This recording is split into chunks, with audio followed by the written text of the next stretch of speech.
साल हो गई श्रीनगर कॉलोनी में धर्मोदय बुद्ध विहार है, उसमें भंते आचार्य निवास करते हैं।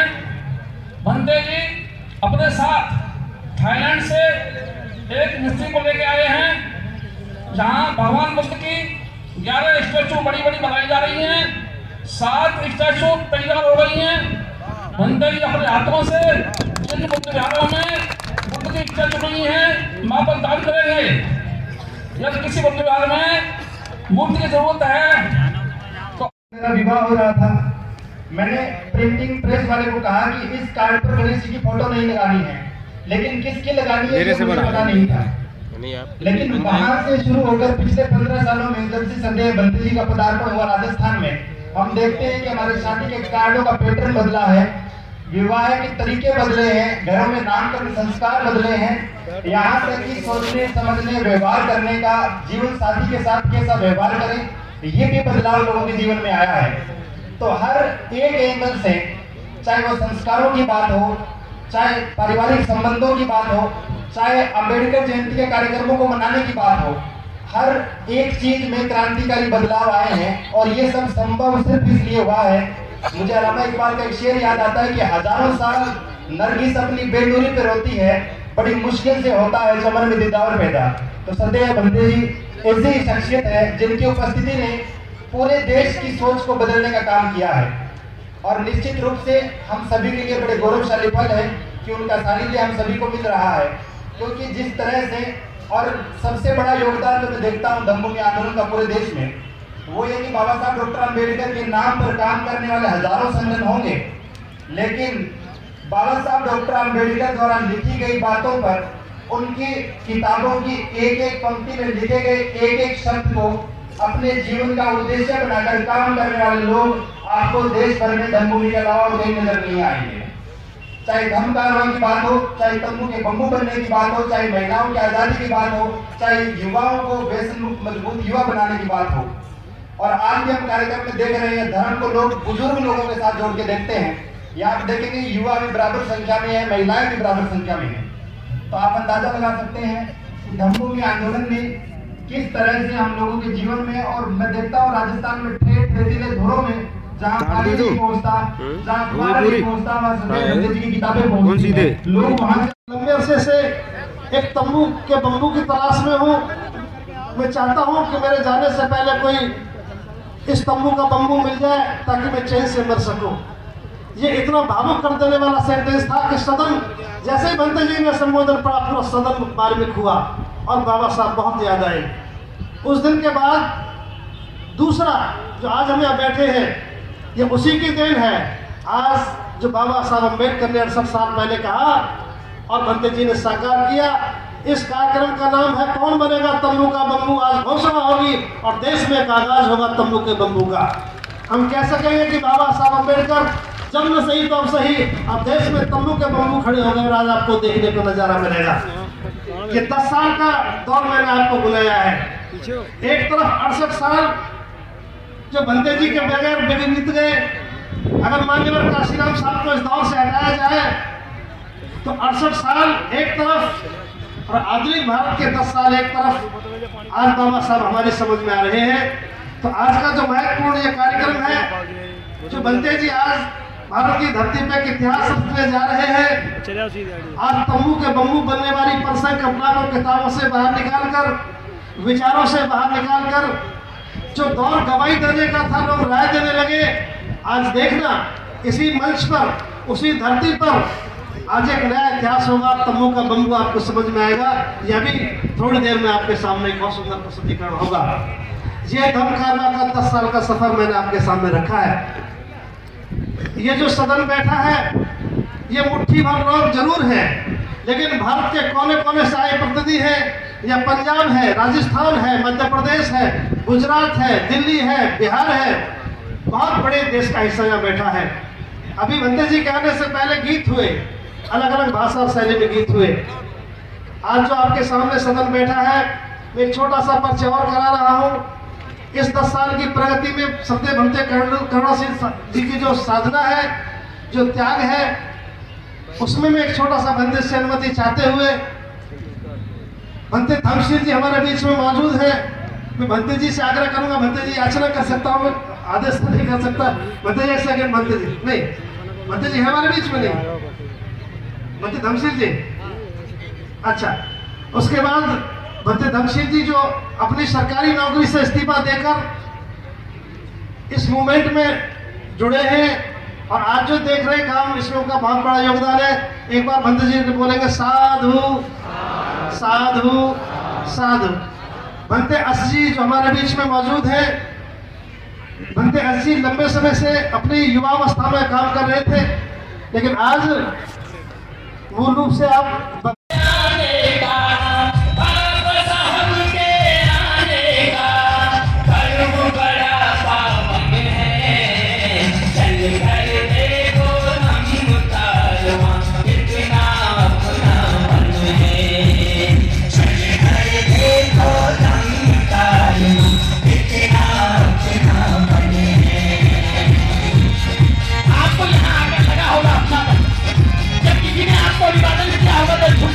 पूरा ये यही सीखने को मिलता है, कहीं और नहीं मिला होगा आपको।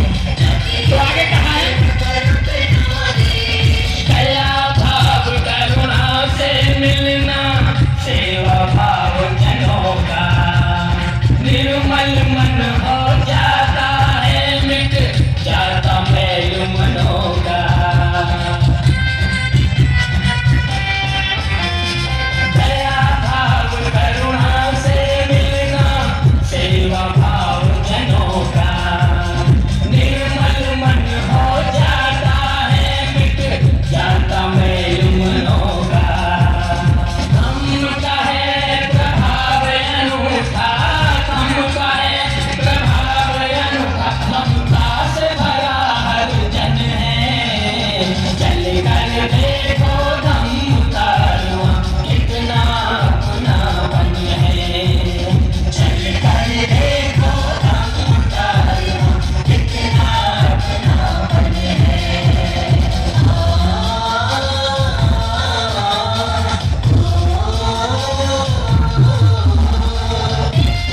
यहाँ आपको खाना कैसे खाते हैं, हम व्यवहार कैसे करते हैं अपने जीवन साथी के साथ, ये सीखने को मिला है। झुकते हैं संस्कार में इतना, अहम छूट ही जाता है।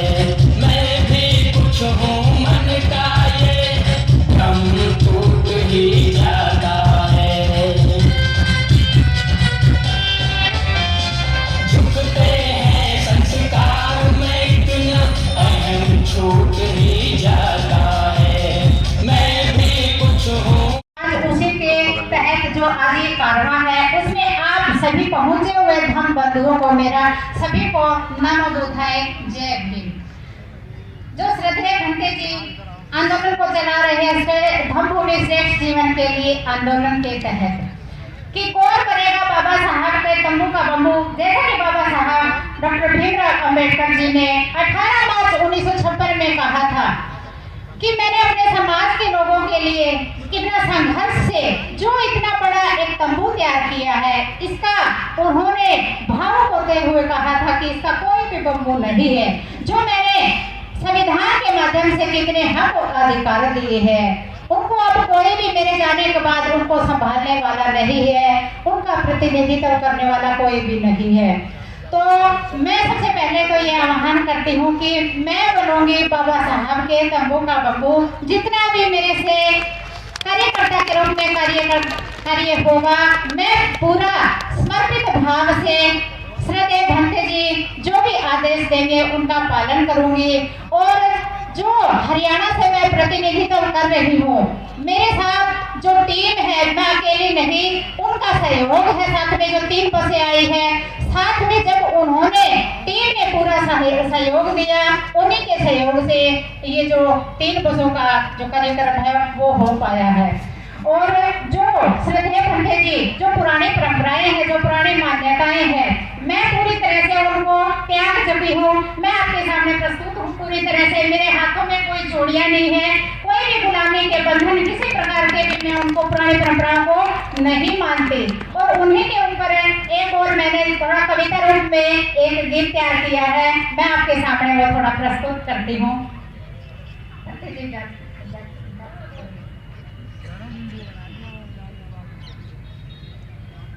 बहनों कर लो तुम्हें बोध धाम पर जाए। बहनों कर लो तुम्हें बोध धाम पर जाए।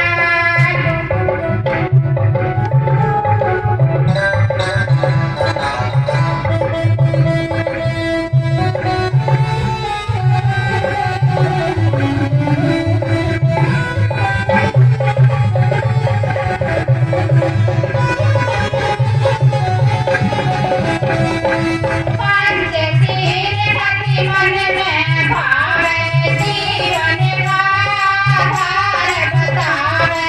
पंचशील रति मन में भावे, जीवन का आधार बतावे। खुशी पाए जावे, घर में खुशी बहनों कर लो तुम्हें बोध धाम पर जाए। बहनों कर लो तुम्हें बोध धाम पर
सुरक्षित किया। मैं बाबा साहब डॉक्टर भीमराव को शत शत नमन करती हूँ। उन्होंने जैसे एक पिता अपनी बेटी के लिए और उसके हक और अधिकारों के लिए लड़ता है, ऐसे बाबा साहब डॉक्टर भीमराव हमारे देश की समस्त नारी के लिए, ये नहीं है कि ये किसी समाज एक किसी वर्ग के लिए बाबा साहब डॉक्टर भीमराव अम्बेडकर ने, मैं पूरी तरह कांप रही हूँ, मैं आपको बता नहीं सकती कि मैं कैसे बोल पा रही हूँ यहाँ पे। बाबा साहब ने जो हम महिलाओं को मुक्ति, जो अधिकार दिए संविधान के, उसमें बाबा साहब ने हमारे लिए, बाबा साहब ने हमारे हक और अधिकारों को हिंदू कोड बिल के तहत सुरक्षित किया। और आज उन बाबा साहब की बदौलत हम बड़ी बड़ी पोस्ट पे, और आज हम अच्छे कपड़े पहन रही हैं। हम महिलाओं की बहुत ही दुर्गति थी। और मैं इस मंच के माध्यम से अपनी सभी महिलाओं को कहना चाहती हूँ, अपनी बहनों को कहना चाहती हूँ कि कृपया आप सब बाबा साहब को पढ़ें और उनसे जो उन्होंने हमारे लिए किया है, हम ऋणी हैं बाबा साहब डॉक्टर भीमराव अम्बेडकर की। और बाबा साहब ने जो हमारे लिए किया, पूरी समस्त नारी जाति के लिए किया। ऐसा नहीं है कि सिर्फ एक समाज की नारी जाति के लिए किया। और दूसरा जो हमारे भिक्खु करुणाशील राहुल जी हैं, उन्होंने भी बिल्कुल सेम वैसे ही हम महिलाओं के लिए जो कर रहे हैं कार्य, बाबा साहब ने छोटी छोटी पुस्तकों के माध्यम से भी लिखा है। हमें जाना कहाँ था, हम कहाँ आ गए, घूंघट नहीं गुलामी है। तो बाबा साहब जो हमारे लिए करना चाहते थे, उनका बीड़ा हमारे के राहुल जी हमारे लिए कर रहे हैं। ये हमारे पिता के तुल्य हैं और बिल्कुल उसी तरह से हम महिलाओं को मुक्ति के मुक्ति के लिए हमारे कार्य कर रहे हैं। तो इस मंच के माध्यम से मैं सिर्फ ये कहना चाहूंगी कि आप सभी महिलाएं समझे, इस गुलामी को तोड़ दें। ये हमारी सब गुलामी के प्रतीक हैं जो हम महिलाएं आज फैशन के तौर पे उनको पहनने लगी हैं। मांग में सिंदूर भरती हैं, हाथों में चूड़ियां पहनती हैं। ये देख लीजिए, कोई चूड़ी नहीं है, कोई हाथों में मेरे चूड़ी नहीं है, कोई गले में मंगलसूत्र नहीं है। और मैं तथागत गौतम बुद्ध की बहुत ज्यादा वो करती हूँ, साधुवाद देती हूँ कि मेरे पति एकदम हष्टपुष्ट हैं। वो सिर्फ और सिर्फ बाबा साहब डॉक्टर भीमराव अम्बेडकर की शिक्षा पर आधारित जो हमें शिक्षा मिली है और जो हमारे श्रद्धेय भिक्खु डॉक्टर करुणाशील राहुल ने हमें जो शिक्षा दी है उसके से, तो प्लीज आप ये सब छोड़ दीजिए। ये हमारी गुलामी है और कुछ नहीं है। जैसे कि हमारे श्रद्धेय BL पारस जी, हमारे जो धर्मभूमि के प्रतिनिधि हैं, उन्होंने भी कहा कि मैं अपनी शादी के कार्ड पर गणेश जी का नींव लगवाना चाहता था। तो अब समय आ चुका है, बहुत हो चुका है। मेरी माताएं बहनें, प्लीज इन गुलामी की जंजीरों को तोड़ दीजिए। मैं सिर्फ इतना कहना चाहूंगी इस मंच के माध्यम से। सभी का बहुत बहुत साधुवाद। जय भीम, नमो बुद्धाय।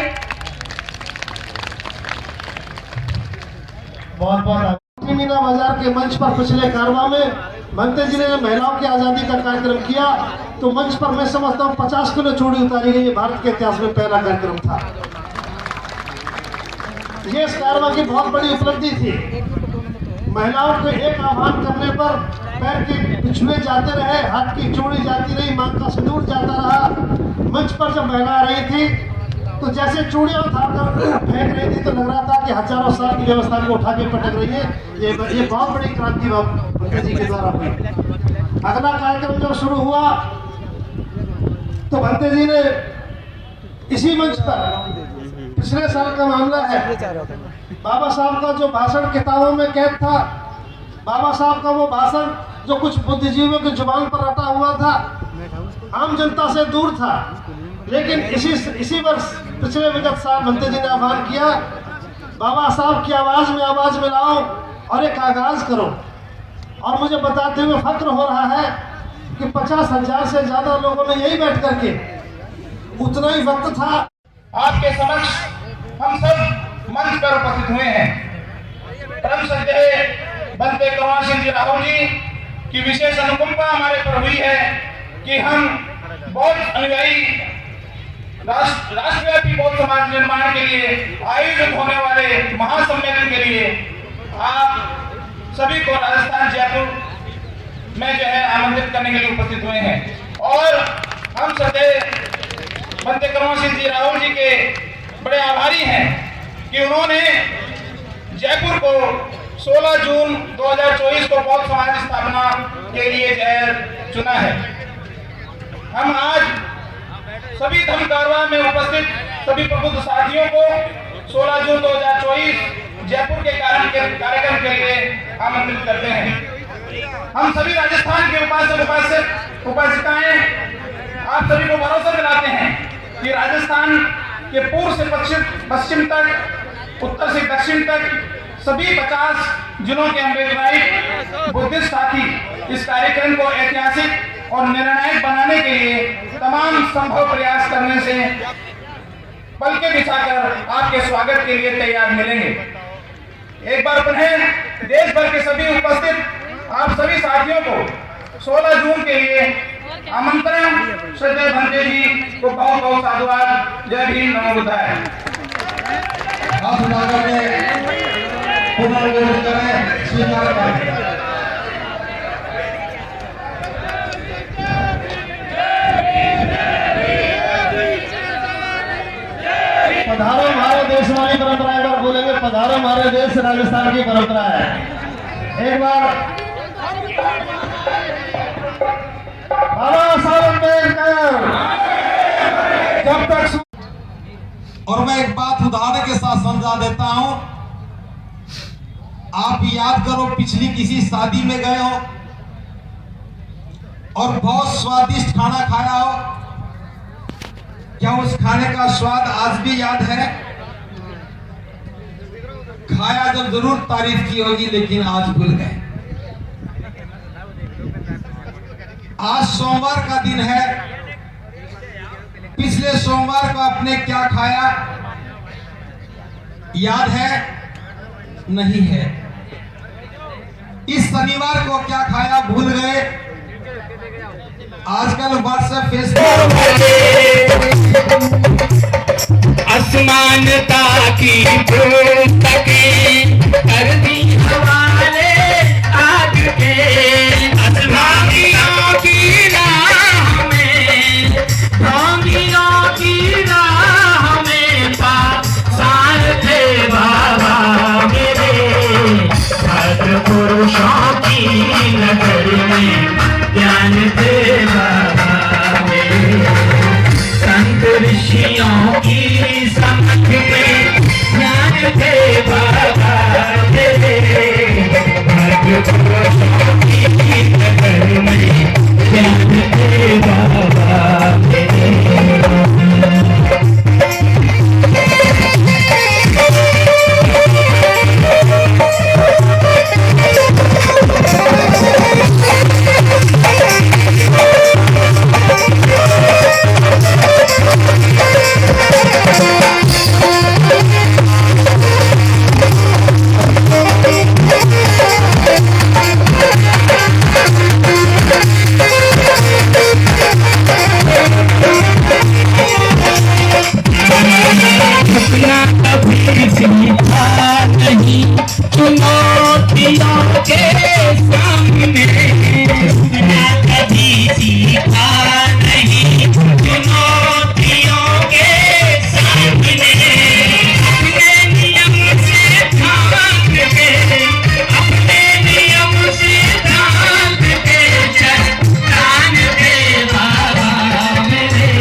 सिंदूर नाम ने दिया, गांधी को जीवन दिया, गांधी को जीवन दिया, भगवान थे बाबा मेरे, भक्त पुरुष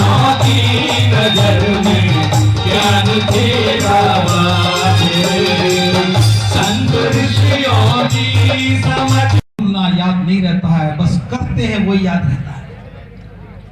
तो बस करने की बात कर रहा हूं। ये बात बड़ी कचोट रही है कि हम जितने से जितने समझदार होते चले गए, उतने उतने काम नासमझी के करते चले गए। हमने जितनी जितनी बाबा साहब की मूर्तियां लगाई, बाबा साहब के विचार से उतना उतना दूर चले गए। हमने जितनी जितनी बाबा साहब की जयंतियां मनाई, उससे ज्यादा मिशन को भूल गए। और आगरा तो खास तौर से बाबा साहब की जयंती भी इंटरटेनमेंट के लिए मनाता है। अब बाबा साहब की जयंती में नर्तकी बुलाओगे, मिशन कहां से ठहर जाएगा? आगरा वाले कहेंगे कि भंते जी तो हमारी बुराई कर रहे हैं। बात आगरा की नहीं है, आपके समक्ष हम सब मंच पर उपस्थित हुए हैं। परम श्रद्धेय बनते करुणा सिंह जी राहुल जी की विशेष अनुकंपा हमारे पर हुई है कि हम बहुत अनुयायी राष्ट्रव्यापी बौद्ध समाज निर्माण के लिए आयोजित होने वाले महासम्मेलन के लिए आप सभी को राजस्थान जयपुर में जो है आमंत्रित करने के लिए उपस्थित हुए हैं। और हम श्रद्धेय बनते करुणा सिंह जी राहुल जी के बड़े आभारी हैं कि उन्होंने जयपुर को 16 जून 2024 को बौद्ध समाज स्थापना के लिए जो है चुना है। हम आज सभी धर्म कारवां में उपस्थित सभी प्रबुद्ध साथियों को 16 जून 2024 जयपुर के कार्यक्रम के लिए आमंत्रित करते हैं। हम सभी राजस्थान के उपासक उपासिकाएं आप सभी को भरोसा दिलाते हैं कि राजस्थान के पूर्व से पश्चिम तक, उत्तर से दक्षिण तक सभी 50 जिलों के अम्बेडकराइट बुद्धिस्ट साथी इस कार्यक्रम को ऐतिहासिक और निर्णायक बनाने के लिए तमाम संभव प्रयास करने से पलके बिछाकर आपके स्वागत के लिए तैयार मिलेंगे। एक बार पुनः देश भर के सभी उपस्थित आप सभी साथियों को 16 जून के लिए आमंत्रण। श्रद्धेय भंते जी को बहुत बहुत साधुवाद। जय भीम, नमो बुद्धाय।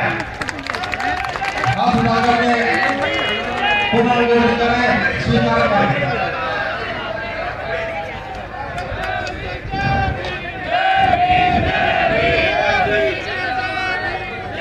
पधारो हमारे देश वाली परंपरा, एक बार बोलेंगे पधारो हमारे देश राजस्थान की परंपरा है। एक बार बाबा साहब अम्बेडकर